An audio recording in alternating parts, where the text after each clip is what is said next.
Reggie here, your friendly neighborhood bodybuilder and comic book collector and the host of the Go Collect Speculation video. In this episode, we are going to spend some time talking about 6 blog posts that have been sent in to Go Collect.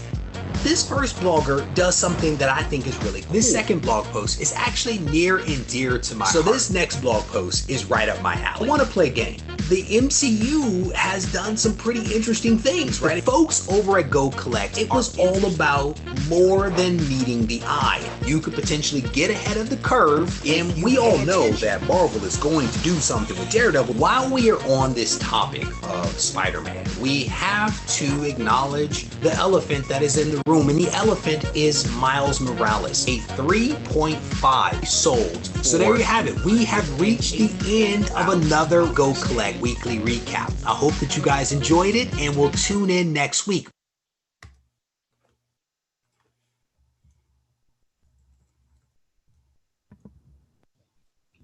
What's going on? What's going on? What's going on, everybody? My name is Malcolm. It would be good if I turned my video.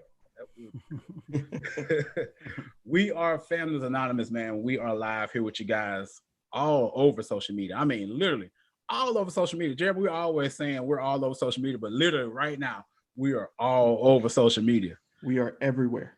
Everywhere. We all over the world right now, man. I got my co-host, Jeremy Evans. He's here with us, man. Fandoms Anonymous. We're having an amazing time. Let's get started, man. YouTube is a wonderful world. It is a wonderful world. There's a lot of things that you can do. There's a lot of things you can do with videos, all types of things like that. So we're going to go ahead and get this presentation going. If you guys have any questions, always, please feel free to drop them in the chat, and we will definitely answer those questions. We'll even take some time at the end to answer any questions that we have. So this is the What It Takes to Be a YouTuber presentation presented by Fandoms Anonymous, man. Let's go ahead and get started. Consistency. The number one step when doing anything in life is to be consistent. You have to. If you're going to be a YouTuber, you have to be consistent, because you can't call yourself a YouTuber if you're posting a video, you know, once a month, once every 2 months. I mean, if you're a bigger YouTuber star, that's different, because sometimes they can post one video every 3 months and still get millions of views on just that one video. But if you're just starting out, you're wanting to know what it takes, consistency is the key. So immediately start getting videos out, start getting good content and things of that nature. Create a plan for your content, man. This is the beginning. Jeremy, talk to us about creating a plan for your content. It's often important when creating a platform of your own. It's important to have a clear set string of goals and a clear-cut path as to how to achieve those goals. Just like this, with you in the beginning, it's equivalent of having your starter Pokemon. You got your fire type, you got your water type, you got your plant type, you know, so you have to play to your strengths. So in the beginning, know that what you make will help propel you and your views and your fan base. Most definitely, man. You're right. And picking that starter Pokemon is very important. I see a lot of videos all the time where parents will have babies and they'll put a Squirtle, a Bulbasaur, and a Charmander in front of the baby, seeing which that lets you know what kind of child you're gonna have. I mean, just straight up, they can let you know what kind of kid you're gonna have. I hope my kid picks Charmander. Anyways, next thing, man, we're talking about is have confidence in yourself. It is so important to, when doing YouTube, that you're confident. When it comes to being a YouTuber, you have to be confident. You cannot press play to record yourself if you do not have the faith in yourself that you can do what you are setting out to do. Give yourself a pep talk, get advice from others, record yourself and show it to a friend or fellow creator. I do it with Jeremy daily, and he does it vice versa. Show it with a fellow friend or creator before you upload it to get a second opinion. Most importantly, believe in yourself and what you are doing, and believe that even though you are just one of millions of content creators, that you are the best one in the world. If you don't wake up feeling like that, man, feeling like you're the best one in the world, I don't care if you have 5 views, 10 views, 1,000 views, 100,000 views, you know, and you should know that you are the best. Right. To piggyback on top of that, that confidence attracts others to come and listen to your platform. If you don't believe in yourself, what's going to make other people listen to you? So just something to piggyback off of. And also, don't seclude yourself to just you. The hardest thing to do is take an idea and share it with the world, but don't be afraid to share it with those who have your best interest at heart. Definitely let them be a part of the process so you can find out what works best for you, because sometimes two eyes are better than one. You're right. You're right. We're talking about quality. Let us know about quality, Jeremy. Whew, do not just record a random video and upload it and you expect it to get big. Now, I have seen viral videos, but again, organization is key. Write down your ideas, come up with a strategic plan, know what the point is that you want to do. Also, invest in the quality of it. Lighting equipment, project. Don't whisper in your videos because you don't want to sound like you're mumbling. You want to, again, go back into the previous slide. You want to sound like you're confident and you have a clear and concise message that you want to relay. And also, don't be afraid to invest in a good camera. Yeah. You know? Yeah. And that's we're going to talk about all of those things. We're going to talk about all of it. Work with other content creators. And this is something we touched on a little bit earlier. Working with other creators can build your channel and build synergy. I give you a prime example. I have FANDOMS Anonymous. Jeremy is also part of FANDOMS Anonymous, but Jeremy has the 2020 Podcast LLC where he does his own videos and types of content. And as the last couple of months or so, we've branched out and other people have kind of engrossed in our circle and they do content. And then there's somebody, they might know somebody, and then they might know somebody. And now it's just this big ball of synergy that's being built where now we can all feed off of each other. We can all help each other with videos. We can all help each other with logos and producing. And if I'm in the store and let's say I see a sale on some mic equipment, I might call one of the people and be like, hey, didn't you need a new mic? You did? Okay, good. I'm picking it up for you. You know, that's the type of thing that you need. And it helps everybody grow. You also want to work with like-minded people that you know and trust. And you definitely want to find ways to make videos together, whether it's through Skype, Zoom, or even audio recordings that you can turn into a video. It's one of those things that's really good to do. Facts. Networking is key when expanding your audience. And you definitely want to appeal to those around you and those who you may not have reached to yet. And collaborating and sharing information with those who are starting out just like you or maybe a little bit further along, you can actually benefit each other. The synergy and the symbolism of working together goes hand in hand when working with YouTube. So it's definitely a good idea. Most definitely, most definitely. Next up, we're talking about building a brand. It's so important. How important is it, Jeremy? Deathly, like the hollows. Let's talk about that, Jeremy. Go ahead. All right. One of the most common mistakes we see is someone just putting something out there and not really giving their all, putting a brand on themselves. And when we say brand, it's having an identity, pretty much. A lot of times we can get caught up in the hoopla of doing what's popular at the time, but it's always a good idea to have your own lane, but across multiple platforms. You could find us with FANDOMS Anonymous on Facebook, Instagram, Twitter, TikTok, everywhere, because we want you to be able to look everywhere and still see this symbol and know what it is. So building a brand actually plays into branching out into multiple platforms to bring more traction and views towards you. It's definitely true. It's definitely true because you want people to be able to see you synonymous throughout different areas. You want people to be able to see you doing different things and knowing who you are other than just the video guy. Like one thing that we've done in the past, we've done food drives. I've gone to the local comic book store. I've gone to the food bank, and you can go to a food bank and get a barrel. They will give you a barrel, and you can take it somewhere. You go sign for it and whatnot. I took it to the local comic book store. I partnered with them, and they were giving people like 10% off for bringing about like 5 perishable items. And this is something we did during the holidays. And it's something we're going to do again this year, you know, so that way people can know you. Again, people can know you for being more than just making videos or being a YouTuber. You can be a part of your community. And that's one of the biggest things that we do here. Creating a space to film is so important. It's so very important. Find a space in your home that has good lighting. It's clean.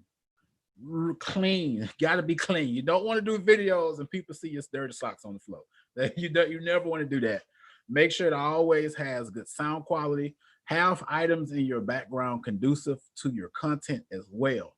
I'm gonna just show you how some of my backgrounds have been before. I used to be an avid pop collector, so I had about almost 300 pops. And I no longer have them. I'm no longer an avid pop collector. But as you can see, my background is conducive to what we talk about. We talk about all the superhero movies and sci-fi and TV and all that jazz. We talk about all that stuff. So I had those type of items. So when you press play on my video, you could not only hear what I'm talking about, but you can see that I was about what I was talking about at the same time. And now I've gone to a more minimalist type of view, and I've gotten addicted to LED lights just as much as I was addicted to Funko Pops. So we got a nice little layout here, and I use my Google Home device and just tell Google to change it to whatever color I want it to. Got some nice posters up, and I even interchange those posters every once in a while, just to kind of keep it fresh. Really, just kind of keep it fresh. We're gonna keep on moving. Now, this next one is so important. It's so important. Monetization. And I know a lot of people talk about being monetized on YouTube. It is hard work to get monetized on YouTube. It used to be easy. All you had to have was 10,000 views. For those of you who know what happened with the Logan Paul situation, that really changed big time the monetization rules. Now you have to have 1,000 subscribers and 4,000 hours of watch time. So you're really going to have to spend time creating content, creating quality content, because you could just churn out a bunch of videos and still not get, the results that you're looking for. But creating quality content and being consistent about it as well will help you get that stuff out. It really will. It'll help you get that stuff out. What do you think about monetization, Jeremy? Yeah, I think it was definitely needed after that whole incident. Yeah. I think it's important. It's an end goal, but it shouldn't be your only goal. Once you get monetized, that should just be the start of you going beyond your expectations. So definitely work towards it, but don't let that be the final step. Let that be just a milestone and towards building your brand. Definitely. Equipment. Man. Jeremy is the sound guy. So normally I talk about the headsets and the mics, but Jeremy's the reason I have the sound I have now. I'm gonna let you take this, Jeremy. I'm gonna take the next one. Listen, it's nothing worse than having an awesome video, but having trash audio. And I'm guilty of it at first. I'm not going to say that I wasn't. So if you really want to begin your own YouTube channel, you have to put your money where your mouth is. And a lot of times we're going to take that in the literal sense. So invest money into great sound equipment. And I'm not saying that you have to spend a heck of a lot of money. You can start out small. A lot of lapel microphones are between $20 to $30. Yeah. And you can have them shipped via Amazon to you. That's where I get a lot of my equipment from. Moana is an excellent brand. Moana, man. Oh my goodness. Shout out to them. They have excellent lapel microphones. We also are a proponent of using what you have. You have to be resourceful. Yeah. A lot of people can't afford the expensive cameras, but you know what you do have? Probably a cell phone. And you know what that cell phone has? Camera. Yeah. And the camera audio is great sometimes. We have specific microphones just for it that use directional audio. So you have headsets, directional microphones. Heck, I've even seen gaming headsets work wonderfully for interviews, for quick content videos, and condenser microphones are the end all. That is the end game. That is where you want to work to. Those microphones create a robustness and sort of a bass to your voice that will resonate in the videos. A lot of times when we have audio issues, we deal with the acoustics and this slight echo in the background. But with condenser microphones, they are designed to absorb that sound and make you sound as prevalent as possible in that crispy. So it's definitely a plus to go and check out Amazon. They definitely have a lot of the needs here, and it's pretty fairly price efficient. Yeah. I mean, you could even like Moana that has that lapel mic that's low as about $16. Yeah. And it's pretty long. And then if you're wanting to do interviews, if you got more than one person you're doing a video with, you can buy 2 lapel mics. They even have some that are about $25 where it has 2 mics on it with one audio jack. But if you have two separate ones, you can easily buy a splicer, splice the two. Right. I've interviewed celebrities at conventions with a spliced headphone, spliced lapel mic. So it's ways to do it. You never want to think that you can't. Now, Jeremy said something really key about cameras, and that's the next thing that we're going to talk about, because a lot of people think you have to go out and spend, like Jeremy said, thousands of dollars on cameras. Now, if you have that type of money, by all means, go right ahead, do what is best for you. But newer model cell phones have some of the same megapixels and quality as some of those thousands of dollars cameras. They really do. Whether you know it or not, they do. Especially phones, especially your Galaxy phones and some iPhones as well. Another thing is webcams. I prefer the Logitech webcam. It took me a long time to find one because, of course, with everything going on right now, everybody was now working from home. So they needed to get those cameras, and Logitech sold out. I think Logitech is still sold out of cameras. So if you can get your hands on a good Logitech or even another webcam that you trust, I suggest that as well, because you want to have good crystal clear video. The next one is something that Jeremy introduced to me, and it, before I had my webcam, it was so key. It was so clutch. It was so clutch, man. IV cam. Jeremy, tell us about IV cam. Okay, so before I do, I want to address a question that we got in the chat. Okay. Shout out to Joseph Bruno. He stated that in my case, I put my money where my grandson's mouth is. Big ups on supporting his dreams. I just got him a new microphone. Any recommendations? Okay, well, I'll be honest with you. If he wants to do video and he's sitting in front of a camera like I am, right, I'm a big proponent of the Blue Yeti. The Blue Yeti is the microphone that I'm actually using now. You can hear me pretty well. It allows for a headphones jack, so I can listen to myself and monitor my levels. And right now they're going on Amazon for about 80 bucks. Now I know that might be a little pricey for some, but in the terms of quality, that is the best you're going to get for what you're looking for. So recommendation, I fully subscribe to the Blue Yeti. So definitely check it out. But IV cam, I came across the IV cam because for a while, like we were stating, it was really hard to find a microphone and a camera in the form of a webcam. But I did find this wonderful app that actually turns your the camera on your phone into a webcam. It's IV Cam. As long as you have Wi-Fi, you can actually turn on this app and it will work as your webcam. So for those of you who are just in between, paycheck to paycheck, I understand, sometimes you might be saving up for that Logitech camera. This is definitely a great alternative. Use your cell phone. I mean, you're paying for it, or your parents might be paying for it, but might as well use it to the best of your capacity. Just saying. Definitely, man. And like Jeremy said, Mr. Bruno, that's amazing that you're supporting your grandson, because this thing we do is lucrative, and not just what we do, like doing videos about different topics or different movies or TV shows. I'm pretty sure he might be into gaming at his age. You just had a kid that won $3 million playing Fortnite, and I know that kid is a streamer. There are people making millions of dollars. So just as well as you put your money into him, he can eventually end up putting his money back into granddad, getting granddad a new nice truck, a new nice lake house. That's what I want my kids to get, me a truck and a lake house when they get older and get all successful. All right, man. Next up, we're talking about equipment, tripods and mounts. There are so many out there. When I tell you there are so many out there, it's not even funny.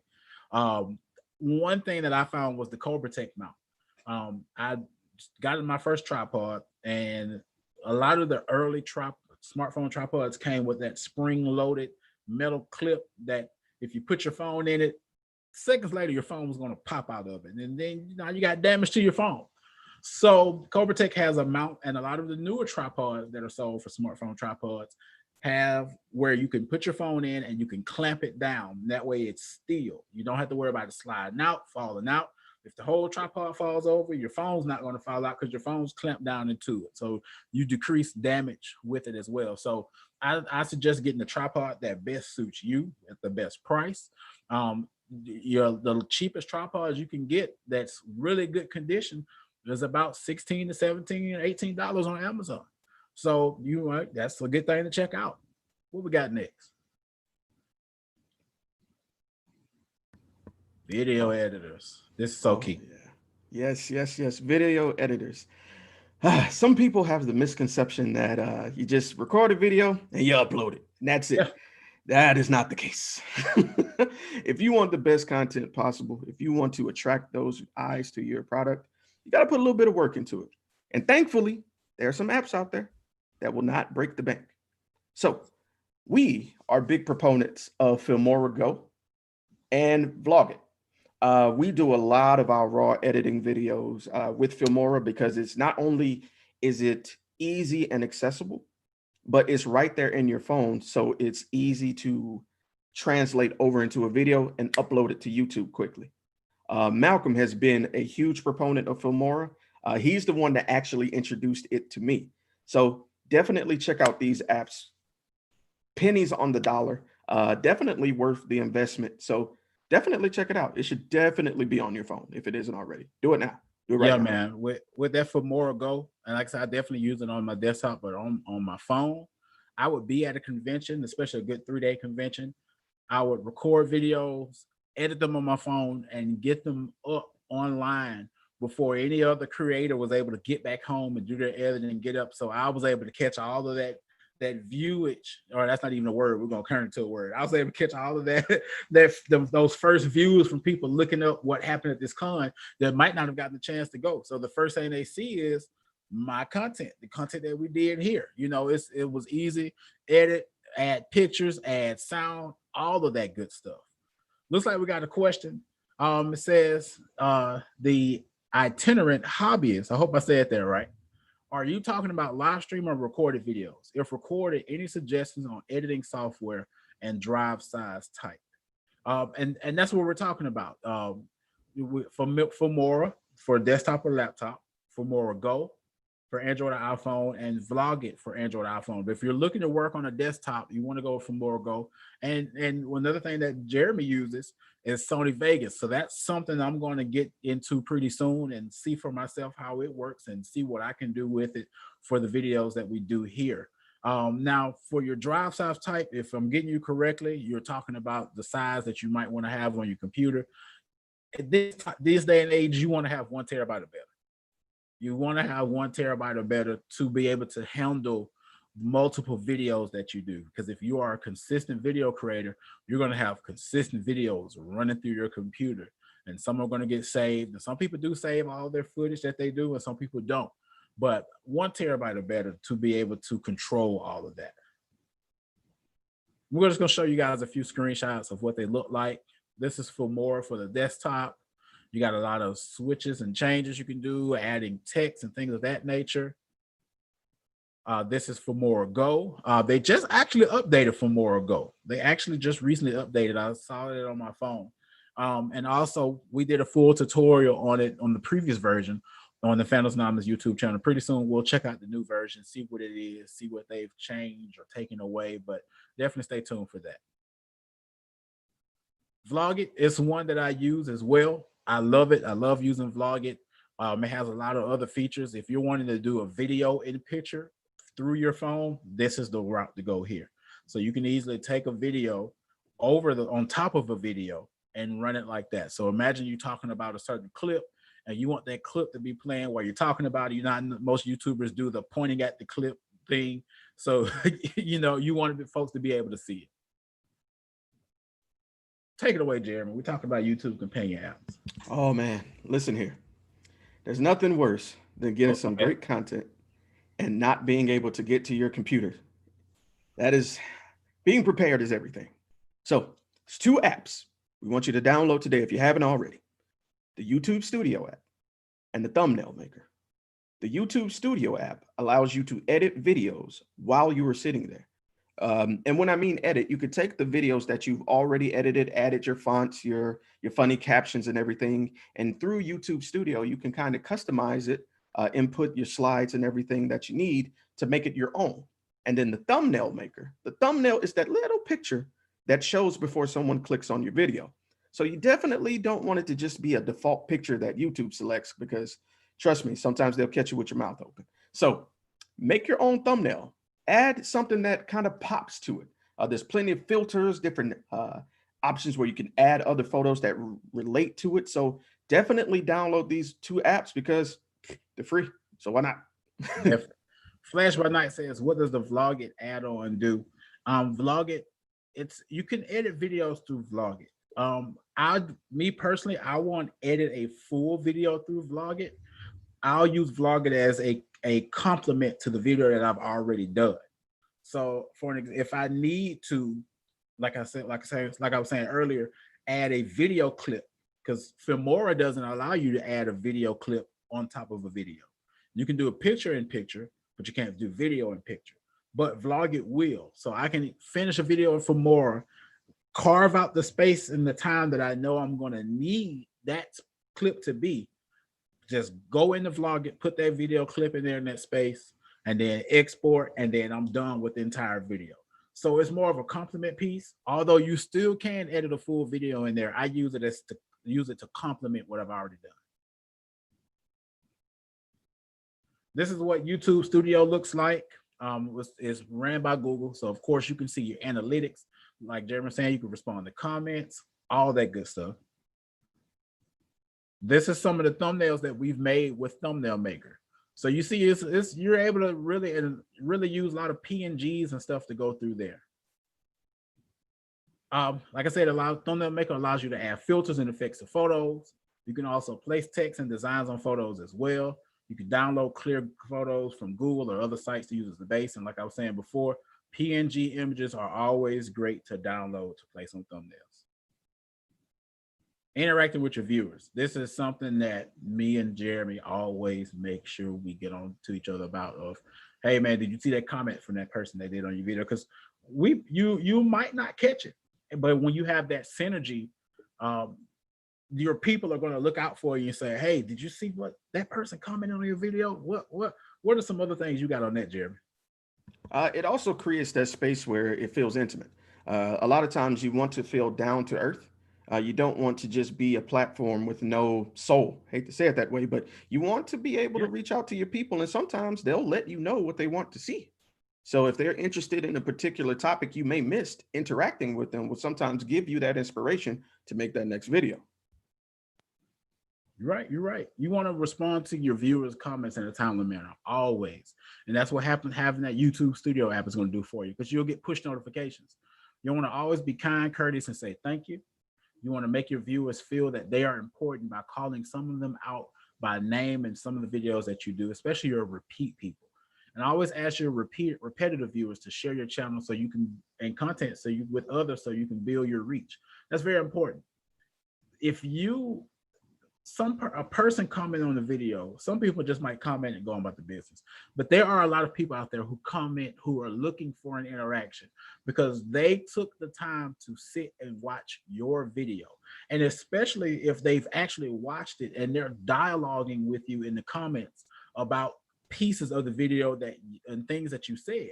So those are the people you want to take care of everybody, but you want to take special care of those people because those are your people who are going to go back to their Facebook page and share your video, even without you asking.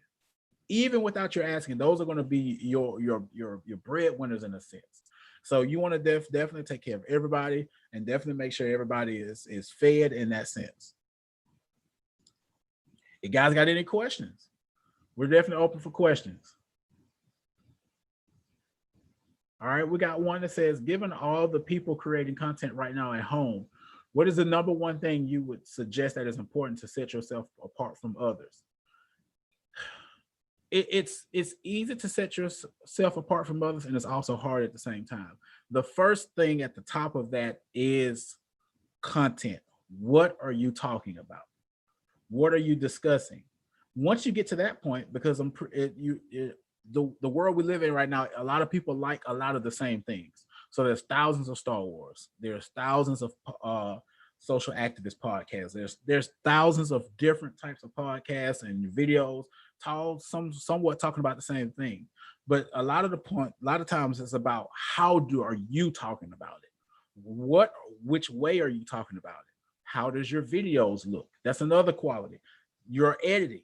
You might have some person that just gets on there and says, I want to talk about the new Krispy Kreme that was built.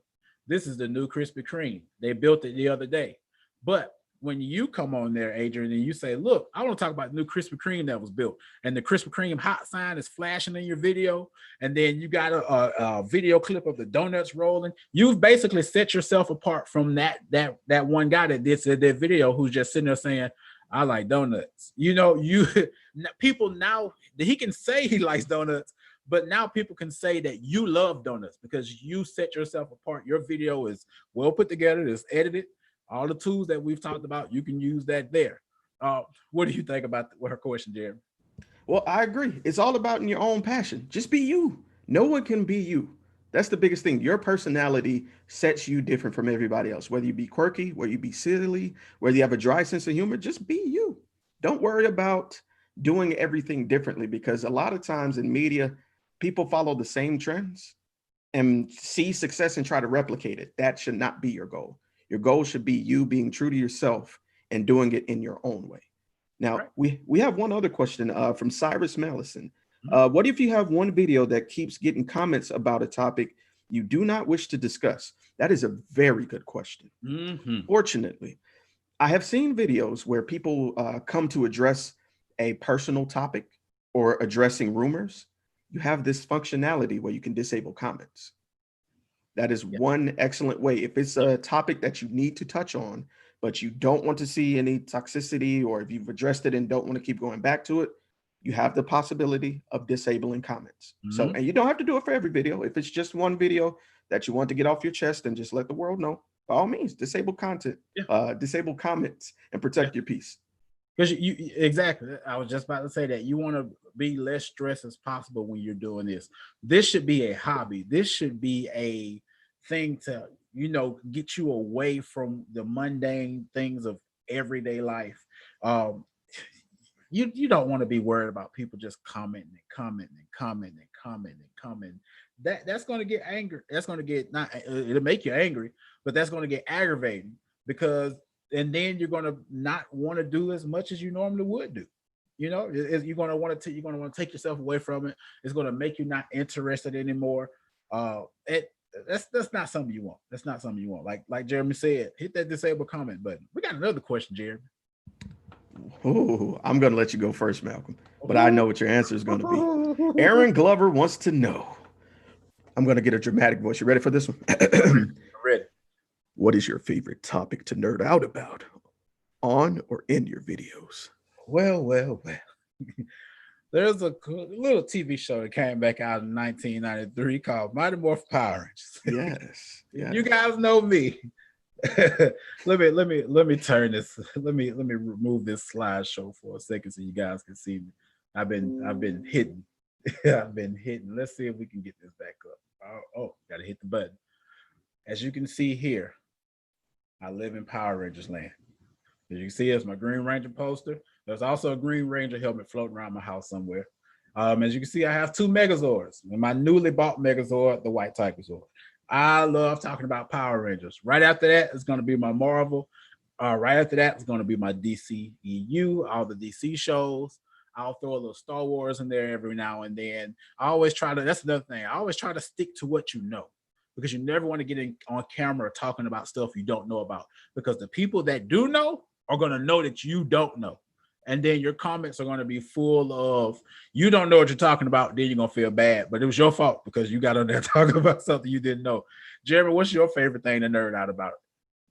Oh, I'm an anime head, man. I love anime and I love Marvel. Everything Marvel. Yeah. Everything and anything Marvel. Obscure characters are my thing and they will always be my thing. And look like we got another question. Let's see. Oh, yeah. What bench? Oh, I like this question. Joseph came back with another one. What benchmarks should you be looking into as you grow? Every 100 subscribers, for example? I'll let you answer that first, Malcolm. Well, looking at benchmarks, I'll give you my personal, Joseph. For me, it was basically, I've reached this next level. What new equipment can I get to move to the next point? What kind of new technology can I go ahead and learn to make my videos better? My very first video was done on a app. I cannot remember the name of the app, but for some reason, and I can't remember the name of it. But it was done on an app where all I had was pictures and me using my headset to talk. That's it. That was my very first video. 3 months later, that's when I finally actually started doing recording. And I started watching other YouTubers and seeing that they had little small backgrounds, and I put some Funko Pops up and I started adding this and started adding that. The more you get into it, and it doesn't even, I'm gonna be honest, it's really not, it shouldn't even be about how many subscribers you get. It should be about wanting to improve yourself just on your own without worrying about, because if you improve yourself, then you're going to get more people to come in. So I went from that small app where I was just using my voice and pictures to it going to using video, to going to using different video editors, to talking to, and that's their synergy comes in, talking to other people and seeing what they were doing and learning from them and getting feedback from others. The more you do, the more you grow, the more you have to improve your equipment. That's the biggest part. The biggest thing is equipment. You have to improve your equipment. You have to improve the editing that you're doing. You have to improve all those types of things as you go along. But if we're using your question about every 100 of subscribers or so, if you get 100 subscribers, that means you have 100 people who have watched your videos be a certain way. Then you get another 100 subscribers. By that time, again, you should have improved something so that that first 100 can say, hey, I watched this guy. I love all his stuff. Now you have to do something to keep that first 100's attention and then gain that second 100's attention. And now if you got 200 people, you got all 200 people attention. Now you got to do something to get the next 100 and the next one and the next one. And again, that falls back into improving content and equipment. So we got another one. Brandon McDonald says, how does a channel get away from poor techniques like clickbait headlines? I see a lot of channels that use caps lock titles that turn off viewers, but then other channels can use it without an issue and see huge success. What's the sweet spot? I'm gonna let Jeremy go first because he knows I don't like clickbait. He knows I don't like clickbait. I despise clickbait. It feels like tabloids to me. And I'd much rather be honest with my viewers. I don't want to get your attention falsely. I don't want to sell you this idea that I have information that I don't. I don't want to sell this idea that I have an inside scoop when I do not. My inside scoop is Google. I'm not going to do that. I think the sweet spot is just being candid, being honest. If you're going to speculate, just say it's your speculation. Sometimes your idea will attract people who think like you, but don't sell your soul. Don't set this expectation that you have this information that you don't, or you're making up things. I understand some people get success from it, but I'm going to say something that my grandmother used to tell me all the time. All money isn't good money. So I'm going to leave it there. I'm going to let you have it now, Malcolm. Clickbait is basically lying. I mean, there's no other way to put it. When you're doing clickbait, you're telling lies. And you're right, Brandon. Those all caps. Hugh Jackman's coming back for Wolverine in the new MCU movie. No, he's not. Hugh Jackman has already said that he's done. He said he's getting a little older. He said he's walking away from the role. He had a good 17 years playing Logan Howlett, and he just wants to move on doing other projects. As you can see, The Greatest Showman, beautiful movie. It gained a lot of people watching it. So, and then the next thing you go when you hear something like that is, okay, what's the official press release? And see, those same people who are making those videos don't know who Ike Perlmutter is. They don't know who Kevin Feige is. They don't know Jon Favreau. They don't know these names. They don't know these big names that are Marvel, Disney, elite, that if it comes from them, it's legit. You know, all right, just go ahead and say it. You guys know we got this covered. That is the biggest clickbait site in all of history of clickbait. It's just grabbing because everybody wants to know who's going to be the next character in the MCU. Everybody's going to know who wants to play X-Men. So all you have to do, like Brandon said, is throw it in caps, and you got somebody to watch it. And then you half the time the person's not even talking about what it is that they said it was, or the evidence doesn't match up. Because if I can't go on Google and see an official press release from any of those people, then it's not true. That's not true. One last question. We got the itinerant hobbyist says, what kind of internet connections do you have? Speed, etc. I have 100 Mbps, but I'm in a small 2-bedroom apartment. So my speed is not outrageous, but it's enough to do what I need it to do. So of course, when I'm recording my videos, I'm not using the internet. But when it comes to uploading, I don't have any problems at all whatsoever. And again, another thing that ties into is your computer, your space. Do you have terabytes in there? You know, what are you doing? Stuff like that. So yeah, that's definitely something to think about. We got any more questions? We got one more. Let's see. Oh, it looks like a carrier. Perfect. Yeah, you can sign to give you a final. Right. Okay. So most definitely, guys, we appreciate you guys coming to watch. We are all over social media. We're Fandoms Anonymous. That's FANDOMS right here on Facebook. We're on TikTok. We have fun on there. We're on Instagram. You can catch us there. And we got a lot of other stuff coming up, man. We got a lot of stuff coming up. So we're glad for you guys tuning in today. And we'll see you guys later.